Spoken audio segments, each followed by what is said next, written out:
हमको देखना था कौन सा reaction, Oswald reaction. Oswald reaction number 1 3 step में होता है। पहले स्टेप में किसको यूज किया है, हाँ अमोनिया, अमोनिया, अमोनिया का रिएक्शन किसके साथ किया हुआ है, हाँ ऑक्सीजन के साथ। तो यहाँ पे प्रोडक्ट क्या मिला है, एंड्रोमोस, साथ में क्या मिला है, H2। सही है। रिएक्शन को बैलेंस नहीं करूंगा पर रिएक्शन को लिखूंगा, जो मेन काम का है उसको पहले लिखेंगे। तो हमारे काम का जो है वो कौन है, N2। अब क्वेश्चन ये आता है हमको प्रिपेयर क्या करना है, हमको प्रिपेयर करना है HNO3। क्या प्रिपेयर करना है, HNO। लेकिन हमको HNO से डायरेक्टली नहीं मिलेगा, उसको 2 या 3 स्टेप में हमको बनाना होगा। तो फर्स्ट हमको सबसे पहले हमको मिला है नाइट्रोजन ऑक्साइड। क्या मिला है, नाइट्रोजन ऑक्साइड। अब क्या करेंगे, यहाँ पे तो नाइट्रोजन ऑक्साइड मिला है, उसका रिएक्शन किसके साथ करेंगे, हाँ ऑक्सीजन के साथ। और जब इसका रिएक्शन ऑक्सीजन के साथ करेंगे तो यहाँ पे प्रोडक्ट क्या मिलेगा, NO। क्या मिलेगा, NO। तो पहले हमने NO बनाया, बाद में हमने NO2 बनाया, तो NO is converted into NO2। अब क्या होगा, यहाँ पे NO2 का रिएक्शन करेंगे, इसका रिएक्शन करेंगे NO2 का, इसके साथ रिएक्शन करेंगे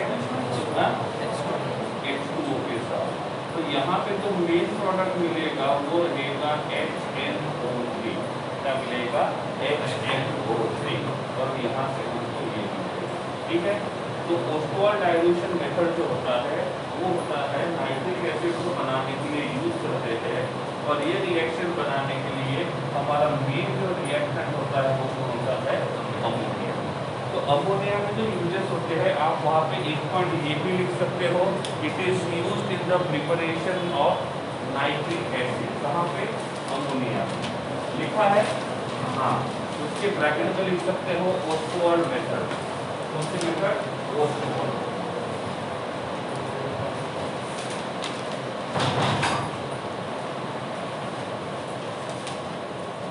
इस मेथड ओस्वाल्ड मेथड, ठीक है।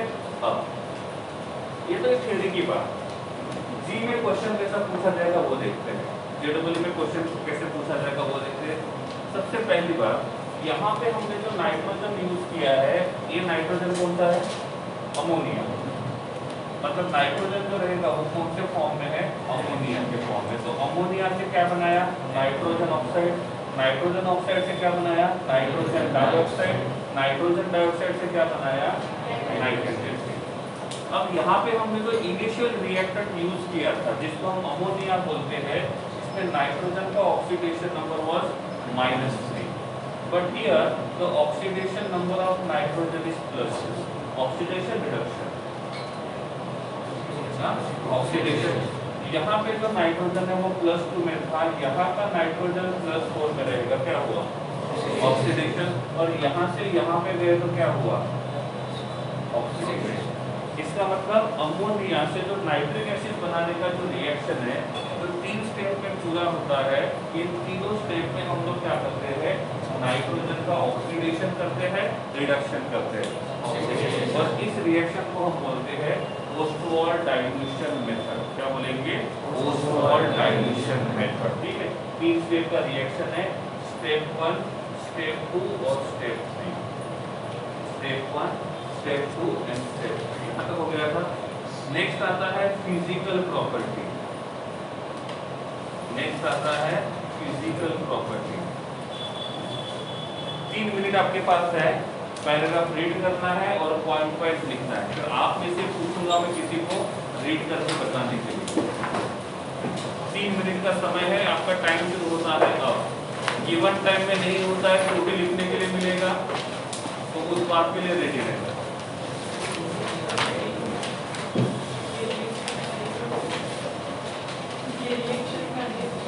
ओस्वाल्ड मेथड,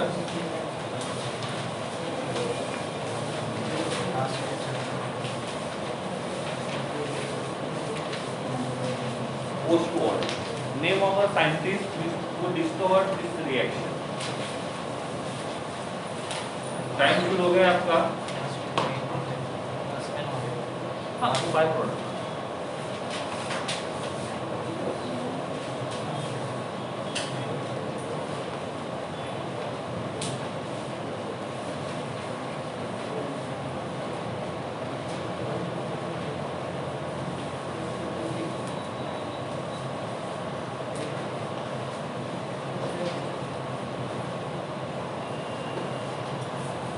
पॉइंट वाइज लिखना है।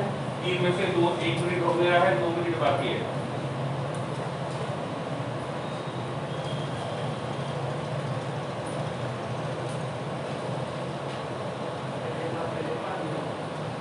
फिजिकल प्रॉपर्टी हो गया। हाँ, नाइट्रिक एसिड के, अमोनिया के नहीं, नाइट्रिक एसिड।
Done?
डन। चलिए टॉपिक क्लोज कीजिए। बोलो first one.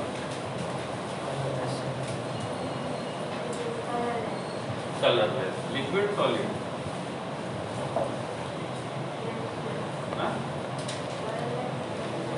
Colourless liquid painting.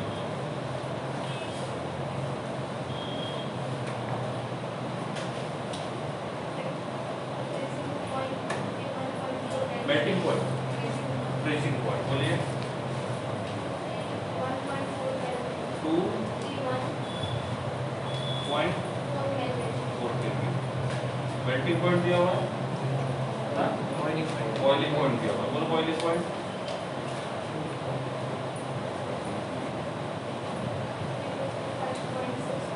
देख के बता सकते हो तो लिखा है उसमें से टेक्स्ट में से 355.6 केल्विन। ओके ठीक है बैठिए। Third point. In gaseous state exist as planar. In gaseous state गैसीय state it exists as planar. Exist as Planar. Planar. बैठो। In aqueous state, nitric acid gives us strong acid. In aqueous state, nitric acid gives us strong acid. बैठो। It is strong oxidizing agent. बैठो। Laboratory at 68%. In laboratory, nitric acid contains 68% by nitric. Okay, जो laboratory में हम लोग बनाते हैं वो 68% nitric acid होता है। अदर या तो वाटर रहेगा या तो इम्प्योरिटी रहेगा। ठीक है, ओके। और Concentrated nitric acid oxidize non-nitric. Okay, oxidising agent का काम करेगा तो सबको ऑक्सीडाइज करेगा।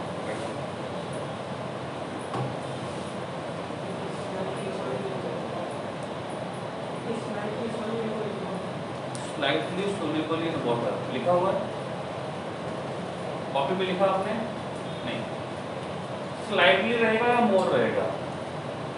It is soluble in water. Slightly का मतलब होता है लेस सोल्यूबल या कम सोल्यूबल, लेकिन ये कम सोल्यूबल नहीं रहेगा, ये ज्यादा सोल्यूबल रहेगा। उसका रीजन है, पहला रीजन ये है कि ये तो पोलर है, और दूसरा रीजन ये है कि इसके पास एसिडिक हाइड्रोजन भी है और स्ट्रॉन्ग इलेक्ट्रोनेगेटिव भी है एटम। तो इसका मतलब it can form the hydrogen bonding with water, और जो वाटर के साथ हाइड्रोजन बॉन्डिंग बनाएगा वो वाटर में इजीली सोल्यूबल रहेगा। ठीक है,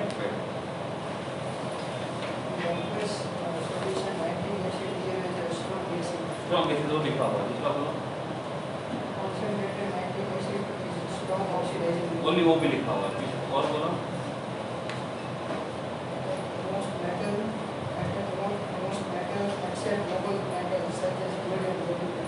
और बोलो, हो गया? ओके, बैठो। कोई पॉइंट बाकी है? Not oxidized gold and platinum. Not oxidized gold and platinum. Not oxidized gold and platinum metal. Not oxidise, specific density, gravity से ग्रेविटी, स्पेसिफिक ग्रेविटी कितना है?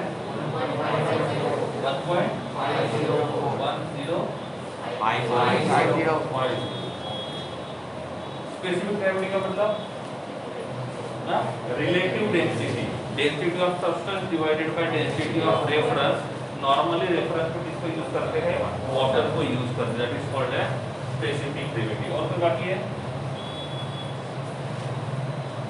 और कोई बाकी है? जब हम लोग नाइट्रिक एसिड को बनाते हैं तो उस नाइट्रिक एसिड में कभी-कभी थोड़ा सा NO2 भी प्रेजेंट होता है, थोड़ा सा NO भी प्रेजेंट होता है। और जब ओनली HNO3 प्रेजेंट रहेगा तो उसको हम लोग प्योर बोलेंगे, इम्प्योर बोलेंगे? ओनली HNO3 तो क्या बोलेंगे? और HNO3 के साथ दूसरा कुछ मिक्स है तो उसको क्या बोलेंगे? तो जब यहाँ पे NO2 और NO जो रहेगा वो यहाँ पे प्रेजेंट रहेगा तो उसको प्योर बोलेंगे, इम्प्योर? तो ये जो प्योर होता है वो कलरलेस होता है, लेकिन इम्प्योर जो होता है ना वो कलर शो करता है। और वो कलर किसकी वजह से शो करता है? NO2 की वजह से। तो ये प्योर फॉर्म में कलरलेस रहेगा, लेकिन इम्प्योर फॉर्म में ये कौन सा कलर शो करेगा? NO colour. और ये किसकी वजह से रहेगा? इस NO2 की वजह से रहेगा। इसकी वजह से रहेगा NO2 की वजह से। इनमें से कौन सा पॉइंट ऐसा है जो समझ में नहीं आया? कुछ बातें ऐसी है उसको कुछ नहीं कर सकते। रिलेटिव डेंसिटी समझ में आ गया? फॉर्मूला लिख दो रिलेटिव डेंसिटी का, सॉरी स्पेसिफिक ग्रेविटी का फॉर्मूला लिख दो। Density of a substance divided by density of reference. Density of given substance divided by density of reference substance. Specific gravity, density of given substance divided by density of reference substance. ये तो reference substance normally H2O होता है, reference substance normally H2O होता है। ठीक है, done. Okay, तो आपने कितने पॉइंट लिखे? 9। कुछ बाकी होंगे तो लिख सकते हो, ठीक है।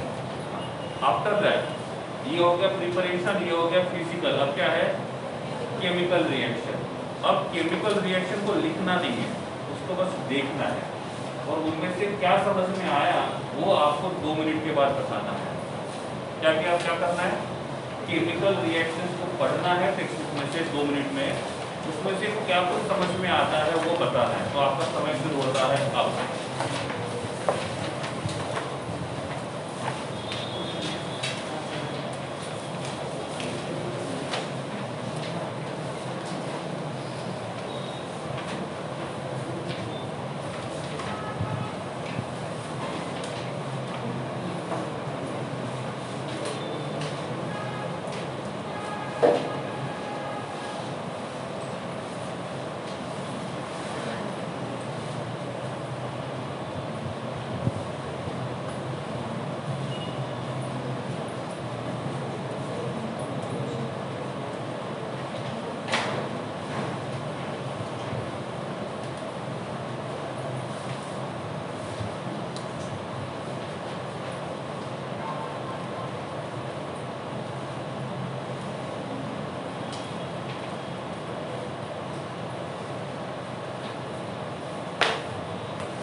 ओके, चलो इधर कर। क्या वहाँ पे जिंक का रिएक्शन दिया हुआ है? जिंक। तो मैं यहाँ लिखता हूँ जिंक। किसके साथ रिएक्शन किया है? कौन सा reaction? Dilute, concentrated, very dilute. तो यहाँ पे उन्होंने रिएक्शन किया हुआ है HNO3 के साथ, और ये तिल वाला है, डाइल्यूट वाला है। प्रोडक्ट क्या मिला है? इसमें देखो NO3/2 स्लग H2O, उसके बाद N2O, यही ना? ओके, क्या इस Zn का कॉन्सेंट्रेटेड कंडीशन में रिएक्शन दिया हुआ है? Yes, okay. तो चलो Zn का रिएक्शन HNO3 के साथ करते हैं, लेकिन कॉन्सेंट्रेटेड कंडीशन में। पहला प्रोडक्ट क्या मिला हुआ है बोलो? NO3/2 प्लस, सही है। क्या जिंक का HNO3 के साथ रिएक्शन वेरी डाइल्यूट में दिया है? अरे दिया है नहीं, ओके छोड़ो। तो ये हमारा पहला रिएक्शन था, किसके साथ? जिंक के साथ, ठीक है, समझाता हुआ पहले लिख लेते हैं। ओके, क्या कहीं पे कॉपर का रिएक्शन दिया हुआ है? ओके, कॉपर का रिएक्शन पहले HNO3 के साथ करते हैं। पहला कौन सा रिएक्शन दिया हुआ है? डाइल्यूट या कॉन्सेंट्रेटेड? डाइल्यूट। तो डाइल्यूट कंडीशन में रिएक्शन किया, क्या मिला? Cu NO3/2 plus NO।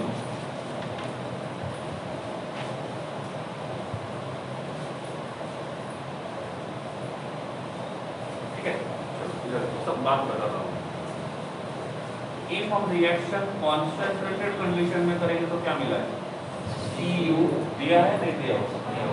NO3/2 plus NO2। Okay है? क्या कहीं पे बोरॉन का रिएक्शन दिया हुआ है? बोरॉन, B फॉर बोरॉन,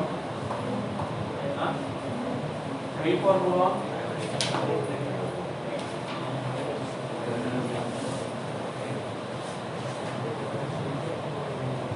लग रहा है?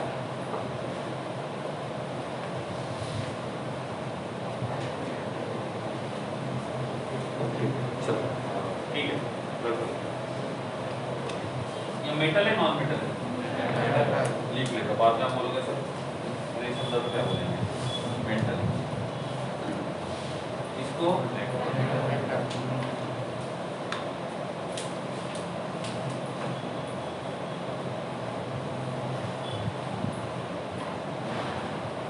फॉस्फोरस ओनली पी लिखता हूँ।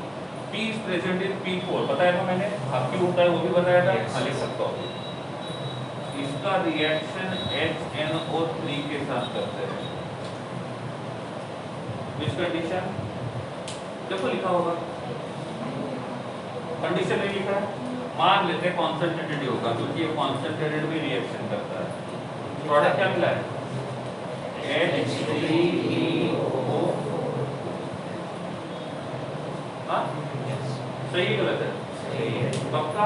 ओके। अब मुझे बताओ यहाँ पे जो फॉस्फोरस है वो मेटल है, नॉन मेटल है, मेटालॉइड है? Non metal. आपके पास दो तरीके हैं, जितने रिएक्शन वहाँ पे दिए हैं उनको याद रखो, तो ये पर्टिकुलर उनके लिए ही होगा, उनमें से metal, non metal, metalloid change होता है तो गए काम से। इस टेबल पे ध्यान दो, ये टेबल पढ़ाने के पहले मैं आपको बोलूँगा इलेक्ट्रोकेमिस्ट्री निकालो, चैप्टर 3 टेबल 3.1।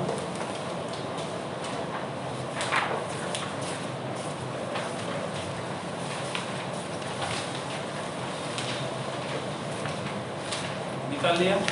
वो टेबल जाना पहचाना है? ये रेडॉक्स रिएक्शन में देखा था, तब मैंने आपको बोला था ये रिडक्शन पोटेंशियल का वैल्यू है, नहीं स्टैंडर्ड रिडक्शन पोटेंशियल का वैल्यू है। किसका है? Standard reduction potential.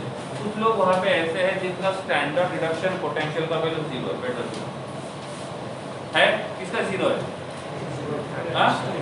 हाइड्रोजन का। ओके, किसका? कुछ लोगों का जो स्टैंडर्ड रिडक्शन पोटेंशियल है वो निगेटिव है और कुछ लोगों का स्टैंडर्ड रिडक्शन पोटेंशियल का वैल्यू पॉजिटिव है। अब वापस आते हैं इसके तरफ। नंबर 1, जिन मेटल्स का स्टैंडर्ड रिडक्शन पोटेंशियल का वैल्यू नेगेटिव है, इफ उसका रिएक्शन हम कॉन्सेंट्रेटेड HNO3 के साथ करते हैं तो यहाँ पे मिलेगा मेटल नाइट्रेट। NO3 का मतलब कल बताया था मैंने, NO3-1 का मतलब होता है नाइट्रेट और NO2-1 का मतलब होता है नाइट्राइट, है ना? ठीक है, तो नाइट्रेट और नाइट्राइट दोनों मिलेंगे। M का मतलब होता है मेटल, M के ऊपर +1 चार्ज है तो एक नाइट्रेट को यूज करना पड़ेगा, M के ऊपर +2 चार्ज रहेगा तो 2 को यूज करना पड़ेगा, M के ऊपर +3 चार्ज रहेगा तो कॉमन सेंस वाली बात है, ठीक है ना? तो ऐसे मेटल्स जिनका स्टैंडर्ड रिडक्शन पोटेंशियल का वैल्यू नेगेटिव है, ऐसे मेटल्स का रिएक्शन कॉन्सेंट्रेटेड नाइट्रिक एसिड के साथ करते हैं तो मेटल नाइट्रेट के साथ NO2 मिलेगा। लेकिन वही रिएक्शन डाइल्यूट कंडीशन में करते हैं तो मेटल नाइट्रेट के साथ क्या मिलेगा? N2O मिलेगा। और वही रिएक्शन वेरी डाइल्यूट कंडीशन में करेंगे तो मेटल नाइट्रेट के साथ क्या मिलेगा? Ammonium nitrate. क्या मिलेगा? Ammonium nitrate. अब क्या आपको कितने लोगों को पता है कॉन्सेंट्रेटेड डाइल्यूट और वेरी डाइल्यूट का मतलब? कितने लोगों को पता है? रेंज बताएं, कितने लोगों को पता है कॉन्सेंट्रेटेड डाइल्यूट और वेरी डाइल्यूट का मतलब क्या है? हाथ स्ट्रेट। Okay bye.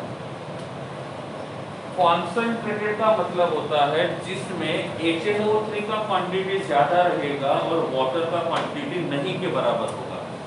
100% प्योर। दूध के दुकान में जाएंगे, वो खुला दुकान यहाँ पे है प्रमुख कुमारी सर्कल के पास, ठीक है, 40 रुपए लीटर दूध मिलेगा। वही हम किसी के घर में जाते बोलते बिना पानी मिक्स की हुई चाहिए तो बोलेगा 50 रुपए। सही गलत? तो इसका मतलब हमने दूध में पानी नहीं मिलाया, इसका मतलब वो 100% कॉन्सेंट्रेटेड है। अब 10 लीटर दूध है, उसमें उसने हमको बताया कि इस कैन में 10 लीटर दूध है, मैंने पूछा कोई बात नहीं, है, 10 लीटर है ना, पैसे कितने के देने, 10 के देने। अब सही सही बता, इसमें दूध कितना लीटर है, पानी कितना लीटर है? उसने बोला इसमें दूध 8 लीटर है और 2 लीटर पानी है। इसका मतलब कितना परसेंट वाटर है? अरे 10 में से 2 लीटर वाटर है तो कितना परसेंट? 20%। और कितना परसेंट दूध है? इसका मतलब उस दूध का कॉन्सेंट्रेशन कितना हुआ? 80%। अब धीरे धीरे हम वाटर का क्वांटिटी बढ़ाते जाएंगे और दूध का क्वांटिटी कम करते जाएंगे। इसका मतलब दूध का कॉन्सेंट्रेशन बढ़ा या कम हुआ? तो पानी को ऐड करते जाएंगे, दूध का कॉन्सेंट्रेशन कम हो जाएगा। तो जब दूध में पानी है ही नहीं तो उसको बोलेंगे कॉन्सेंट्रेटेड। थोड़ा सा पानी ऐड किया तो उसको बोलेंगे डाइल्यूट, और बहुत सारा वाटर ऐड किया तो ठीक है। तो वाटर को ऐड करेंगे तो कॉन्सेंट्रेशन बढ़ेगा या कम होगा? कम होगा। और जब भी हम वाटर को ऐड करेंगे तो कॉन्सेंट्रेशन कम होगा और डाइल्यूशन बढ़ेगा। Concentration and dilution both are opposite. Concentration बढ़ता है तो डाइल्यूशन कम होता है। समझ में आ रहा है? कॉन्सेंट्रेटेड का मतलब इसमें HNO3 का क्वांटिटी ज्यादा रहेगा, वाटर का क्वांटिटी बहुत कम रहेगा। इसमें थोड़ा सा वाटर का क्वांटिटी ज्यादा रहेगा, इसमें वाटर का क्वांटिटी बहुत ज्यादा रहेगा। Concentrated, dilute and variate. अब क्लियर है? मतलब समझ में आ गया? यस और नो? ऐसा तो कर सकते ना, बोल नहीं सकते, लेकिन डॉक्टर ने मना किया कोविड की वजह से कि बोलूंगा तो वायरस अंदर चले जाएगा, तो बोलने के लिए मना किया है। ऐसे तो कर सकते हैं। ऐसा करें तो वो एक स्टिक आती है, एस ऑफ नो लिखा होता है, वो आप लोगों को दे दें।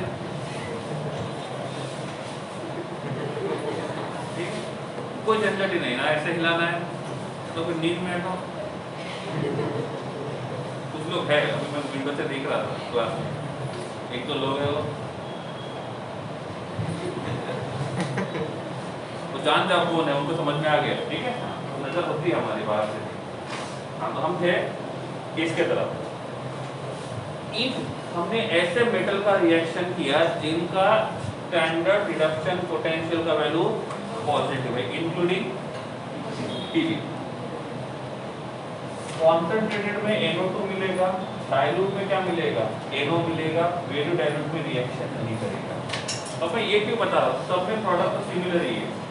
हाँ, ये तो रहेगा ये मेटालाइट और नॉन मेटल वाला, वो नहीं यहाँ पे। तो यहाँ पे हमको एक एसिड मिलेगा, फॉस्फोरस रहेगा तो फॉस्फोरिक एसिड, क्लोरीन रहेगा तो क्लोरिक एसिड, ब्रोमीन रहेगा तो ब्रोमिक एसिड। समझ में आ गया? ओके। साथ में क्या मिलेगा? NO2। इसके ऊपर क्वेश्चन कैसे आएगा? इसके ऊपर जो क्वेश्चन आएगा ना, वो बाय प्रोडक्ट के ऊपर आता है।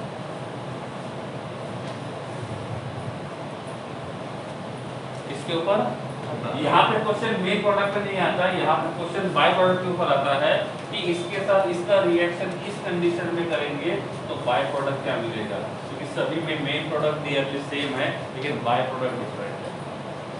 तो ये टेबल हो जाएगा, तो जितने रिएक्शन इसमें दिए हैं सभी इसके अंदर आ जाएंगे। एक बार देख लो, नहीं समझा तो पूछो। देखने के लिए बोला, लिखने के लिए।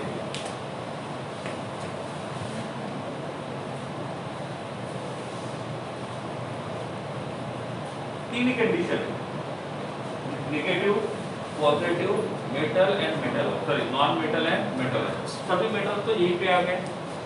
इसमें एक को इंक्लूड करना है Pb, भले उसका नेगेटिव रहे लेकिन वो इसमें आएगा। इसमें Sn, भले वो नॉन मेटल या मेटालॉइड नहीं है, फिर उसको यहाँ पे इंक्लूड करना है। ये रहेगा पूरे रिएक्शन का एक शॉर्ट फॉर्म। ठीक है, क्लियर है? चले आगे, लिखना है। 1 मिनट आपके पास, टेबल बनाओ और लिख लो जल्दी।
और SN क्या आएगा,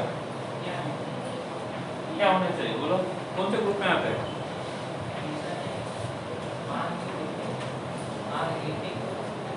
वहां की ट्यू लिखे, हाँ ठीक है। तो ये टेबल मतलब कोई रूल नहीं है, ये टेबल मतलब एक शॉर्ट ट्रिक है जिसको याद रखे हम लोग।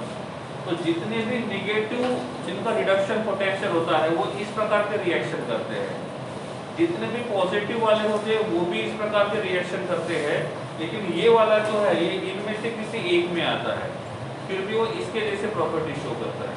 तो जिनका भी पॉजिटिव है वो और ऐसे वो इस प्रकार के रिएक्शन करेगा ऐसे। ये सिंपल एक ट्रिक है, कोई रूल नहीं है, किसी टेक्स्ट बुक में दिया नहीं है ऐसा। तो इतने सारे रिएक्शन याद रखने से अच्छा है, और इसको याद रखते हैं तो वो क्लियर हो जाएगा। चलिए आगे, हो गया?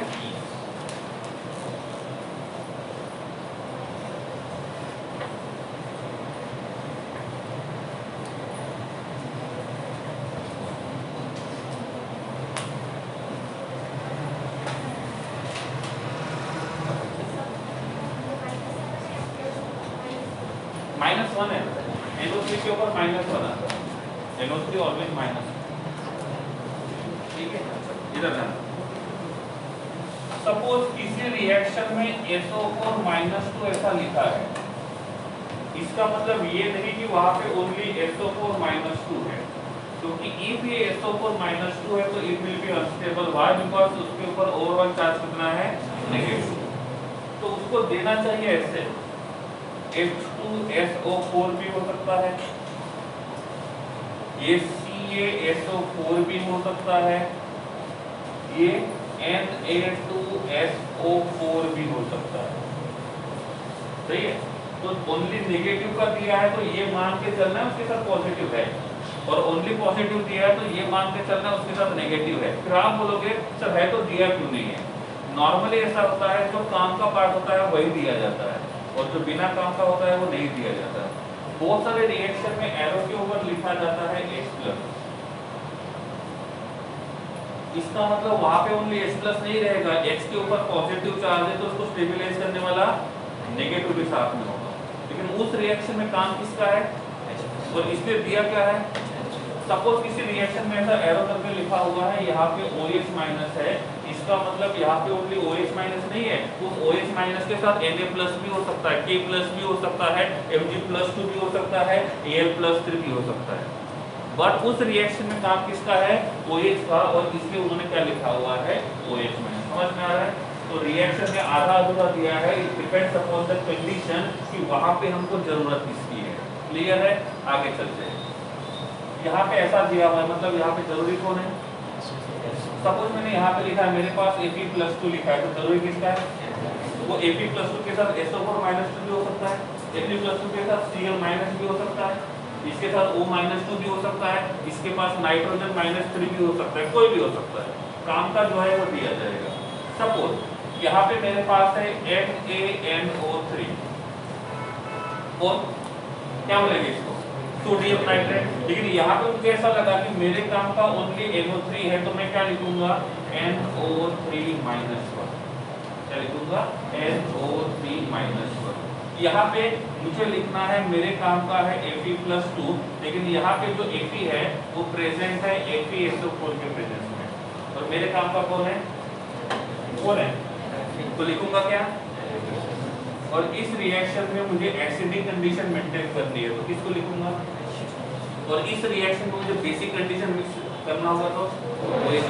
समझ में आ रहा है? तो डिपेंड करता है कंडीशन क्या है, उसके हिसाब से जो काम का है उसी को ऐड करते हैं। जब ये वाला रिएक्शन हम करेंगे, ये वाला रिएक्शन हम करेंगे, कौन किसका रिएक्शन किया, नाइट्रेट का, किसके साथ किया, हाँ किसके साथ किया, Fe+2 के साथ, और किसके प्रेजेंस में, तो रिएक्शन को क्या बोलेंगे, nitrate on reaction with Fe+2 in presence of acid. हो गया? क्लियर है? हाँ। तो यहाँ पे हमको प्रोडक्ट मिलता है NO, और साथ में मिलता है Fe+2, सॉरी +3, क्या मिला, Fe+3, साथ में मिलेगा H2O। साथ में मिलेगा H2। रिएक्शन को बैलेंस नहीं किया है, करना भी नहीं है, फिलहाल रिएक्शन को समझना है पहले।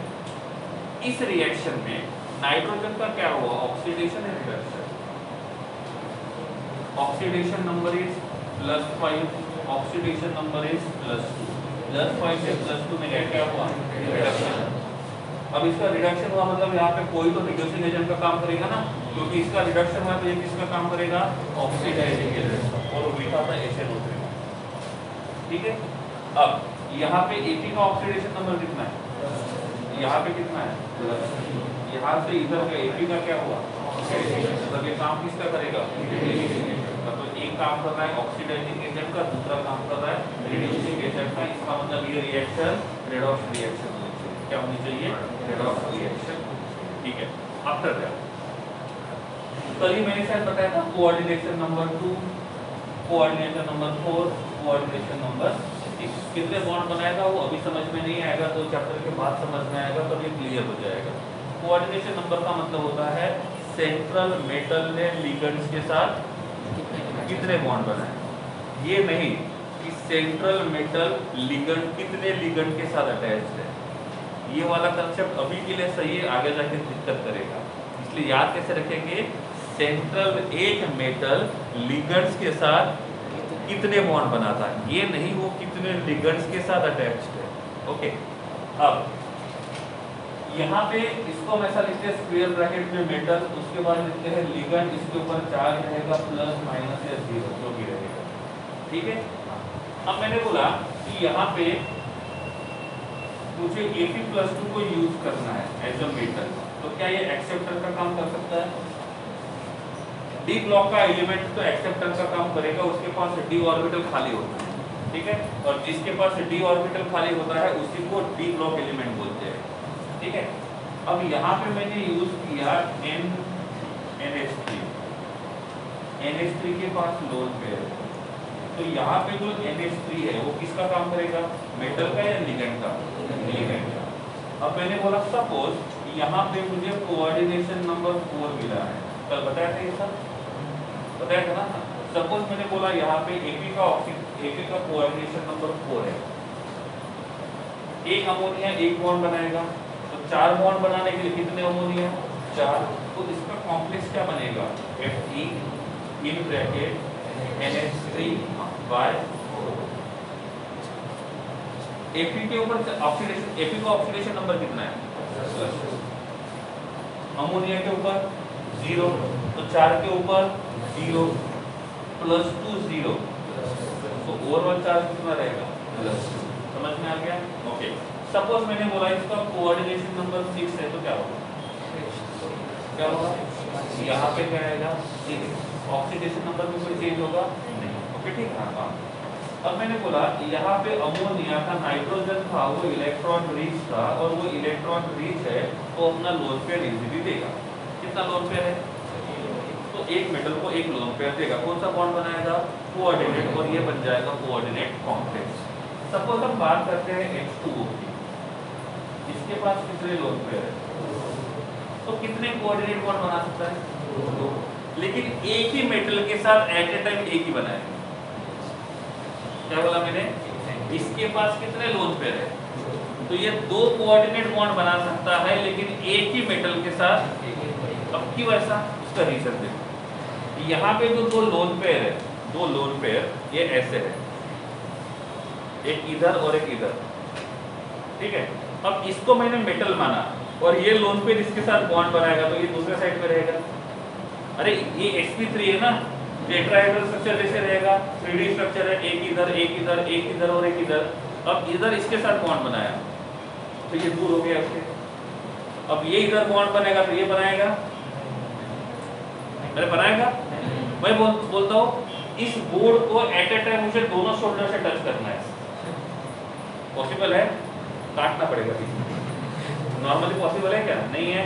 तो इसका मतलब मैं इस साइड से टच करूंगा तो ये खाली रहेगा, और मैं इस साइड से टच करूंगा तो ये खाली रहेगा। अब मैंने बोला मुझे एट अ टाइम दोनों शोल्डर से बोर्ड को टच करना है, एक ही बोर्ड को टच करना पॉसिबल है एट अ टाइम, एक ही बोर्ड को दोनों शोल्डर से टच करना पॉसिबल है। अब मैंने बोला उसे एट ए टाइम दोनों शोल्डर से बोर्ड को टच करना है, लेकिन दो बोर्ड है, पॉसिबल है? एक यहाँ पे एक इधर, सैंडविच बन जाएगा, सही है नहीं है? और इसलिए मैंने आपको बोला है कि यहाँ पे इस ऑक्सीजन के पास एक से ज्यादा लोन पेयर जरूर है, किसी के पास एक से ज्यादा लोन पेयर क्यों ना रहे। हाँ, वो उनके साथ कोऑर्डिनेट बॉन्ड तो बना सकता है, लेकिन एक ही मेटल के साथ एक। तो अब मुझे बताओ, एक वाटर मॉलिक्यूल एक आयरन +2 के साथ कितने बॉन्ड बनाएगा? एक। 4 वाटर मॉलिक्यूल यूज करेंगे तो कोऑर्डिनेशन नंबर कितना हो जाएगा? 4। 6 मॉलिक्यूल यूज करेंगे तो कोऑर्डिनेशन नंबर कितना हो जाएगा? 6। ओके। अब यहाँ पे जो Fe+2 है, यहाँ पे जो Fe+2 है, इस Fe+2 का कोऑर्डिनेशन नंबर 6 है। कितना है? 6। तो बॉन्ड कितने बनाएगा? और इसका रिएक्शन वाटर के साथ किया तो मॉलिक्यूल क्या बनेगा? क्या बनेगा? In bracket FeH2O/6 overall charge. ठीक है। अब इसके आसपास में वाटर मॉलिक्यूल घूम रहे थे, बोले जगह खाली है? बोले नहीं, कैपेसिटी 6 का है, 6 के 6 लोग बैठे हैं, अब कोई जगह नहीं है। वो चले गए, फिर बोले जगह नहीं तो बैठ के क्या करेंगे, आसपास दूसरी जगह चले जाते हैं। वो चले गए, थोड़ी देर के बाद यहाँ पे NO आया, NO। ये पूछता है इसको वैकेंसी है। अब इस Fe को इससे ज्यादा ही पसंद है, होता है ना, कोई ज्यादा पसंद कम पसंद, लाइक एंड लाइक। तो ये Fe इस NO को अंदर लेना चाहता है, पॉसिबल है? क्या करना पड़ेगा? एक H2O को निकालना पड़ेगा। ठीक है, जैसा आपने सोचा है वैसे ये भी सोच रहा है कि जब NO को अंदर लाना है तो एक पानी को निकालना पड़ेगा। तो पानी को निकालने की पूरी अरेंजमेंट कर ली इसने। तो ये बनेगा Fe, यहाँ पे बचेगा H2O कितने? 5, और यहाँ पे आएगा NO। ओवरऑल चार्ज कितना रहेगा? +2। अरे यहाँ कितना था? +2। तो यहाँ पे भी कितना रहेगा? और यहाँ पे कितना रहेगा? समझा नहीं? ठीक है। और ये जो है ना, ये कॉम्प्लेक्स, ये ब्राउन कलर शो करता है। कौन सा कलर शो करता है? तो ये कंपाउंड बनाने के लिए हमारे पास क्या होना चाहिए? NO। और NO जो है वो कहाँ से मिलेगा? NO3 से। क्या मिलेगा? NO3 से। तो जैसे तबीयत खराब है, डॉक्टर के पास गए, बोले ब्लड टेस्ट कराओ, पैथोलॉजी में गए, ब्लड निकाला, मलेरिया है, कैसे बताएगा? कैसे बताएगा? टेस्ट करेगा ना, वो अलग अलग सॉल्यूशन डालेगा, उसका कलर चेंज देखेगा, कलर चेंज के हिसाब से बताएगा कि कौन सा वायरस, बैक्टीरिया, भूत प्रेत जो भी है ब्लड के अंदर, उसका वो कौन सा है वो बताएगा। ठीक है। अब ये बताने के लिए उसको टेस्ट करने पड़ रहे हैं। तो हम भी डायरेक्टली नहीं बोलेंगे इसमें सोडियम नाइट्रेट है, तो वो है कि नहीं ये पता करने के लिए ये रिएक्शन करना होता है। तो इफ किसी के पास नाइट्रेट ग्रुप होता है और उसका रिएक्शन Fe+2 के साथ एसिडिक कंडीशन में करते हैं, और यहाँ पे जो प्रोडक्ट मिलता है उसका रिएक्शन इस कॉम्प्लेक्स के साथ करते हैं, तो ये ब्राउन कलर का सॉल्यूशन बनाएगा। ब्राउन कलर का सॉल्यूशन है, इसका मतलब ये है। ब्राउन कलर का सॉल्यूशन नहीं है, इसका मतलब ये नहीं है। तो ये रिएक्शन करते हैं टेस्ट ट्यूब में। तो ये ना टेस्ट ट्यूब, इसके अंदर सबसे पहले किसको ऐड करेंगे? नाइट्रेट को। बाद में किसको ऐड करेंगे? Fe+2 को, FeSO4 भी हो सकता है। बाद में थोड़ा सा क्या ऐड करेंगे, और उसके बाद यहाँ पे क्या ऐड करेंगे? ये मॉलिक्यूल। तो यहाँ पे जो रिंग बनेगा ब्राउन कलर का, तो टेस्ट ट्यूब जो रहेगा वहाँ पे ऊपर में ब्राउन कलर का रिंग दिखेगा, तो इसको बोलते हैं ब्राउन रिंग टेस्ट। क्या बोलेंगे? Brown ring test. प्रैक्टिकल में आएगा। ठीक है, प्रैक्टिकल में ये आएगा जिसमें आपको ये दिखेगा कि ब्राउन कलर का रिंग कैसे बनेगा। अब ये ब्राउन कलर का रिंग कितना ज़्यादा इंटेंस रहेगा वो डिपेंड करता है कि ये सॉल्यूशंस कितने अच्छे क्वालिटी के हैं। तो वहाँ जाने के बाद आपको अच्छे से नहीं दिखेगा तो मुझे मत बोलना, it is a fault of chemical.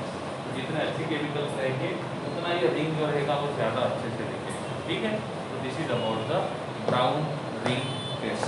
Question ही आता है ब्राउन रिंग टेस्ट किसके प्रेजेंस को पता करने के लिए किया जाता है? नाइट्रेट, कोई भी नाइट्रेट हो, सोडियम पोटेशियम कोई भी हो। यहाँ पे जो कॉम्प्लेक्स मिलता है वो कौन है? Ap(H2O5NO) overall charge. इसमें Ap का कोऑर्डिनेशन नंबर कितना है? वाटर के साथ कितने बॉन्ड बनाए? NO के साथ कितने बॉन्ड बनाए? सिंपल हो गया, क्वेश्चन इसी के ऊपर आएगा। एक बार देख लो, नहीं समझे तो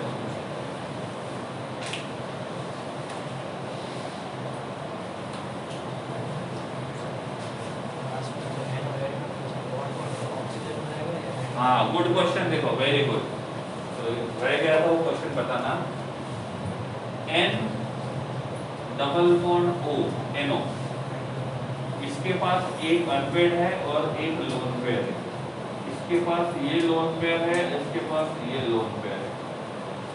अब क्वेश्चन इज दैट इन दोनों में से कौन मेटल के साथ बॉन्ड बनाएगा? क्योंकि नाइट्रोजन के पास भी लोन पेयर है और ऑक्सीजन के पास भी लोन पेयर है। अब बताया था क्यों? क्योंकि इसका इलेक्ट्रोनेगेटिविटी है 3.0 और इसका है 3.5, और जिसका इलेक्ट्रोनेगेटिविटी ज्यादा रहेगा वो अपने लोन पेयर को खींच के रखेगा, और जो अपने लोन पेयर को खींच के रखेगा वो अपना लोन पेयर इजीली नहीं देगा। तो इसमें नाइट्रोजन जो रहेगा वो इजीली बॉन्ड बनाएगा कंपेयर टू ऑक्सीजन। ऐसा एक क्वेश्चन आता है CN में, C ट्रिपल बॉन्ड N के पास लोन पेयर और कार्बन के पास नेगेटिव चार्ज। सही है। अब कार्बन के पास भी पेयर ऑफ इलेक्ट्रॉन है और नाइट्रोजन के पास भी पेयर ऑफ इलेक्ट्रॉन है। जब यहाँ पे लोन पेयर और लोन पेयर के बीच में कंपटीशन है, लोन पेयर और लोन पेयर के बीच में कंपटीशन है, तो जिसका इलेक्ट्रोनेगेटिविटी कम रहेगा वो इजीली देगा। जब लोन पेयर और नेगेटिव चार्ज के बीच में कंपटीशन है तो पहला प्रेफरेंस नेगेटिव चार्ज को देंगे, चाहे उसका इलेक्ट्रोनेगेटिविटी कम रहे या ज्यादा रहे। क्या बोला मैंने? कंपटीशन लोन पेयर और लोन पेयर के बीच में है तो जिसका इलेक्ट्रोनेगेटिविटी कम होगा वो पहले देगा। कंपटीशन दो नेगेटिव चार्ज के बीच में है तो जिस नेगेटिव चार्ज का इलेक्ट्रोनेगेटिविटी कम है वो पहले देगा। लेकिन जब कंपटीशन नेगेटिव चार्ज और लोन पेयर के बीच में है तो नेगेटिव चार्ज ही जीतेगा पहले। समझ में आ गया? नेगेटिव नेगेटिव हो गया, लोन पेयर हो गया, लोन पेयर और नेगेटिव चार्ज। क्लियर हुआ? Okay, you can write now.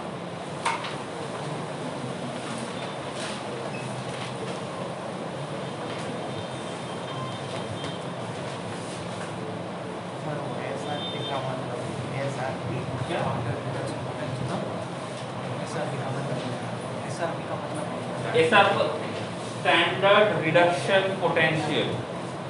Standard reduction potential. The values which are given in table 3.1.